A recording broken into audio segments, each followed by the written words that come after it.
YouTube या जो channel हैं इनको हमें मांग करनी पड़ेगी अपने इन नौजवानों की वजह से, जिनकी वजह से हमारी सारी बातें देश के सामने पहुंच रही है और देश इनको पसंद करता है। जिस सब्सक्रिप्शन के आधार पे 1 लाख है, 2 लाख है, 50,000 है, इनके आधार पे इन लोगों के सर्टिफिकेट वो आई कार्ड बने इस देश के अंदर, और आई कार्ड से ये उसी तरह कवर कर पाए इस देश की पार्लियामेंट को और जुडिशरी को, क्या कहाँ क्या हो रहा है, इन सबको ये परमिशन इसमें इसको शामिल करना हमने। इसमें पूंजीवाद और वर्णवाद दोनों सगे भाई बहन हैं, दोनों अमानवीय हैं, प्राकृतिक हैं, और ये पूरे नेचर के भी खिलाफ हैं। उत्पादन का कुछ भी आज देश में जो कैपिटलिज्म जिसके पास पैसा है वही करेगा, उसी को ज़्यादा प्रॉफिट जाएगा, ये अमानवीय क्यों है? क्योंकि कोई चीज़ों का उत्पादन आदमी के श्रम से होता है, उसकी मेहनत से होता है, पैसे से नहीं होता। आप पैसा दे के ताजी हवाले हो ना, दिल्ली में है किसी में औकात? आपकी पार्लियामेंट से भी मजबूत कोई है तो देश के हाई कोर्ट और सुप्रीम कोर्ट हैं, उनके करे हुए पास कानून आपके पक्ष में भी अगर हो, अगर वहाँ कोई ऐसा वर्ग काम कर रहा है, ऐसे लोग काम कर रहे हैं, ऐसी मानसिकता काम करिए जो उसको धराशायी कर सकते, तो देश की हाई कोर्ट और सुप्रीम कोर्ट है। जहाँ पे इस देश के साथ सरेआम आज तक धोखा है, वहाँ पर रिजर्वेशन होनी चाहिए, समाज के हर वर्ग के लोग वहाँ पहुँचेंगे तो हर वर्ग को जस्टिस मिलेगा, इस देश को न्याय मिलेगा। कंपनियों में लोन लेके बड़े बड़े लाखों हजारों करोड़ के लोन लेके लोग डिफॉल्ट हो जाते हैं। जिसको डिफॉल्ट करते हैं और जिनका दिवाला पीटता है, उन दिवाला पीटी हुई कंपनियों का वो आदमी है जो उनके फाउंडर हैं, उनको कभी भी जिंदगी में सरकारी पैसे से, सरकारी बैंकों से या कहीं से भी जहां जनता का पैसा जमा होता है, उन बैंकों से लोन नहीं मिलना चाहिए।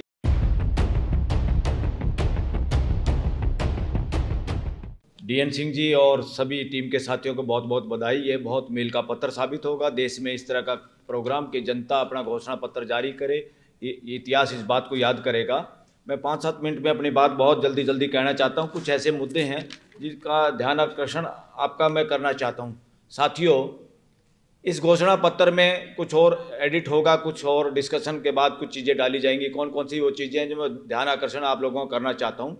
इस देश में सबसे पहले हाई कोर्ट, सुप्रीम कोर्ट, इनमें देश के सभी वर्गों का प्रतिनिधित्व नहीं है। जो देश का बेड़ा गर्क जहाँ से हो रहा है, आपकी पार्लियामेंट से भी मजबूत कोई है तो देश के हाई कोर्ट और सुप्रीम कोर्ट हैं, उनके करे हुए पास कानून आपके पक्ष में भी अगर हो, अगर वहाँ कोई ऐसा वर्ग काम कर रहा है, ऐसे लोग काम कर रहे हैं, ऐसी मानसिकता काम करिए जो उसको धराशायी कर सकते, तो देश की हाई कोर्ट और सुप्रीम कोर्ट है। जहाँ पे इस देश के साथ सरेआम आज तक धोखा है, वहाँ पर रिजर्वेशन होनी चाहिए, समाज के हर वर्ग के लोग वहाँ पहुँचेंगे तो हर वर्ग को जस्टिस मिलेगा, इस देश को न्याय मिलेगा। दूसरा साथियों, अभी तक कब्जे की मानसिकता देश में है, इसको बिल्कुल हटाना पड़ेगा। देश में सामूहिकता की, इंक्लूसिव, सबका उसमें भागीदारी हो। इस देश का संविधान सबकी भागीदारी चाहता है। जहाँ जहाँ नज़र दौड़ाओ, जहाँ भागीदारी नहीं है, जहाँ समाज के सभी वर्ग नहीं पहुँचे, समझो बदमाशों का कब्जा है और वो कब्जा हटाना है। उस बात पे ध्यान देने की जरूरत है। और ये कब्जा न केवल सुप्रीम कोर्ट में जजों के रूप में है, ये कब्जा सुप्रीम कोर्ट में जो चैम्बर मिलते हैं उन पे भी है, ये सुप्रीम कोर्ट में जो सीनियर डेजिग्नेट होते हैं उनके रूप में भी है। समाज के सब लोगों को जो जगह वहाँ सुप्रीम कोर्ट, हाई कोर्ट में, कोर्टों में है, वो जगह देश के पैसे से है, वो देश के नागरिकों की है। वहाँ पे समाज के सब लोगों को उसमें भागीदारी मिलनी चाहिए, अदरवाइज कॉमन स्पेस मिलने चाहिए। बहुत सारी चीज़ें हैं जहाँ बहुत भारी गड़बड़ हो रही, देश के लोगों को ध्यान भी नहीं है। दूसरा, कंपनियों में लोन लेके बड़े बड़े लाखों हजारों करोड़ के लोन लेके लोग डिफॉल्ट हो जाते हैं। जिसको डिफॉल्ट करते हैं और जिनका दिवाला पीटता है, उन दिवाला पीटी हुई कंपनियों का वो आदमी है जो उनके फाउंडर हैं, उनको कभी भी जिंदगी में सरकारी पैसे से, सरकारी बैंकों से या कहीं से भी जहां जनता का पैसा जमा होता है, उन बैंकों से लोन नहीं मिलना चाहिए। देश में बहुत बड़ी गद्दारी चल रही है कि वही लोग लुटेरे जो घर में लूट के पैसा ले जाते हैं, दोबारा फिर वो लोन ले लेते हैं और उनको लोन दे दिया जाता है। इस बात पर ध्यान देने की जरूरत है। देश का पैसा चंद लोगों को, चंद बदमाशों को लोन के रूप में मिलता है, देश की जनता का पैसा देश के लोगों को नहीं मिलता। इस पर ध्यान देने की जरूरत है, इसमें शामिल करने की जरूरत है। साथियों, सुप्रीम कोर्ट का मिसयूज हुआ इस देश में।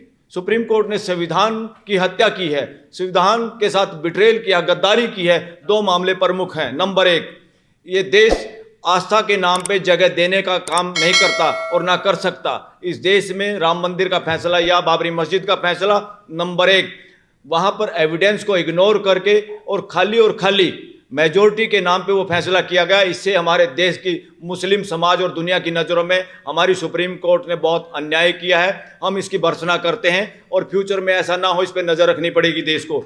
दूसरा, किसानों के साथ अन्याय किया है। पार्लियामेंट ने कानून पास किया, अगर किसी किसान को पैसा नहीं मिला उसकी ज़मीन का, या उसने कब्जा नहीं दिया, इन दोनों चीज़ों में से एक भी अगर किसान के पास है, वो ज़मीन एक्वायर नहीं मानी जाएगी। और 5 साल में अगर कोई ऐसी ज़मीनें हैं जिन पे एक्वायर की है और 5 साल तक या पैसा नहीं दिया या उसका कब्जा है, फार्मर का ही उस पर काम कर रहा है और तुमने वो ली नहीं, तो उस ज़मीन को वापस फार्मर को देना होगा, और लेना होगा तो नए तरीके का एक्विजिशन के पैसे उसको दे के लेना होगा।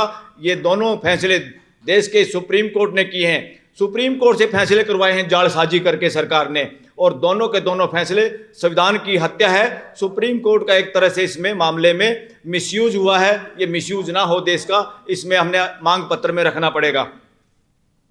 साथियों, अभी आज की खबर है, एलन मस्क, दुनिया का सब लोग जानते होंगे, ट्विटर का भी मालिक शायद वही है। एलन मस्क ने ब्राजील की सुप्रीम कोर्ट के जज के बारे में कहा है कि इसने संविधान के साथ धोखेबाजी की है, क्योंकि उसने काफ़ी लोगों को, ऐसे लोगों को हटाने के लिए, उन्हें ट्विटर से चीज़ों को हटाने के लिए कहा है कि भाई ये गलत इन्फॉर्मेशन बेच रहे हैं। जैसे हमारे देश में ट्विटर से या यूट्यूब से चैनलों को बंद किया जा रहा है देश में गलत तरीके से। जो भी चैनल बंद हो, जिसका भी कुछ बंद हो, बिना कोर्ट की इजाज़त से ना बंद हो, ऐसा कानून देश में हो, ये शामिल करना पड़ेगा इस घोषणा पत्र में।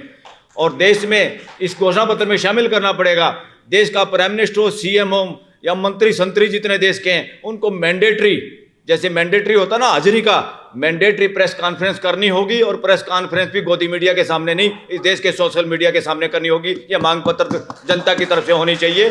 सामना नहीं कर सकते समाज का, जो लोगों का सामना नहीं कर सकते, लोग उसको क्या कहते हैं, चोर, उचक्का, बेईमान, ठग एक नंबर का। इस देश का प्राइम मिनिस्टर उसी तरह का आदमी है, क्योंकि वो सामना नहीं कर पा रहा मीडिया का। साथियों, दो चीजें बहुत, पूंजीवाद और वर्णवाद, दोनों सगे भाई बहन हैं, दोनों अमानवीय हैं, प्राकृतिक हैं, और ये पूरे नेचर के भी खिलाफ हैं। उत्पादन का कुछ भी, आज देश में जो कैपिटलिज्म, जिसके पास पैसा है वही करेगा, उसी को ज़्यादा प्रॉफिट जाएगा, ये अमानवीय क्यों है? क्योंकि कोई चीज़ों का उत्पादन आदमी के श्रम से होता है, उसकी मेहनत से होता है, पैसे से नहीं होता। आप पैसा दे के ताजी हवा लो ना, दिल्ली में है किसी में औकात? पैसा लेकर प्योर दूध पियो ना, है किसी में औकात? कोई धार नहीं निकालेगा, भैंस नहीं पालेगा। आपका पैसा और आपका रिजर्व बैंक का सारा पैसा गड्डी वहाँ फेंक दो, भैंस चारे में भी नहीं खाती उसको, और वो दूध नहीं देगी आपके नोटों को खा के। तो इसलिए पूंजीवाद पे डिपेंडेंट कोई भी कानून है, ये उसका वर्णवाद से जैसे मानवता का शोषण हुआ, ऐसे पूरी मानवीय का आर्थिक अगर शोषण है तो वो कैपिटलिज्म उसके बीच में है। इसकी जगह पे होना चाहिए लेबर बेस्ड, उत्पादन बेस्ड भागीदारी देश की जनता की। वो प्रॉफिट उन लोगों को मिलना चाहिए। ये कंपनियों का प्रॉफिट किसी के बाप का पैसे का नहीं है, वो पैसा भी बैंक से ले रखे, वो भी देश का पैसा है जिन्होंने ले रखा है। वहाँ उत्पादन करता है वो आदमी करता है। तो इसलिए ज़्यादा से ज़्यादा आदमी जो उत्पादन में शामिल है देश में, ये सारे बेनिफिट सारा कुछ उनको मिलना चाहिए, जिनको खाली लेबर कह के, लेबर एक्ट घटिया से घटिया बना के लोगों का शोषण किया जा रहा है। ये अब नहीं चलेगा इस देश में। इस घोषणा पत्र में शामिल करना पड़ेगा। हमारे पास इसके पास पूरा रिसर्च है इस बात की कि कैसे ये हो सकता है। यूट्यूब या जो चैनल हैं, इनको हमें मांग करनी पड़ेगी अपने इन नौजवानों की वजह से, जिनकी वजह से हमारी सारी बातें देश के सामने पहुंच रही है और देश इनको पसंद करता है। जिस सब्सक्रिप्शन के आधार पे 1 लाख है, 2 लाख है, 50,000 है, इनके आधार पे इन लोगों के सर्टिफिकेट, वो आई कार्ड बने इस देश के अंदर, और आई कार्ड से ये उसी तरह कवर कर पाए इस देश की पार्लियामेंट को और जुडिशरी को, क्या कहाँ क्या हो रहा है, इन सब को ये परमिशन हो। इसमें इसको शामिल करना हमने इसमें घोषणा पत्र में। मैं इसको कहता हूं जैसे सती प्रथा का अंत इस देश में हुआ। दूसरी प्रथा सबसे बड़ी है वर्ण व्यवस्था की प्रथा, जो है मती मार प्रथा कहता हूं मैं उसको। मती मार, लोगों की मती मारने के लिए प्रथा। वहाँ कुछ लोगों को बेनिफिट हो, पूंजीवाद भी कहता है कुछ लोगों को बेनिफिट हो। जितने भी ऐसे मामले हैं, संविधान प्रथा उसकी कहता बात, भाई वो मान लो किसी की आस्था जो है, पर आस्था का ये मतलब नहीं है जो सच्चाई पे आधारित ना हो, जो तर्क पे आधारित ना हो। ऐसी प्रथाओं का अंत होना चाहिए। ऐसी सारी मती मार प्रथाएं बंद होनी चाहिए। जस्टिस ओका ने कहा अभी ये कोर्ट के उद्घाटन पे कि ये ढोंग ड्रामा नहीं चलेगा। ये पूजा और ये इस तरह के ड्रामे सुप्रीम कोर्ट और हाई कोर्टों में, कोर्टों में नहीं चलेंगे। यहाँ पे पूजा हो तो संविधान की हो, और प्रवचन वो मंत्र पढ़ना हो तो प्रियम्बल को पढ़ो, देश के प्रियम्बल को, ये चलेगा।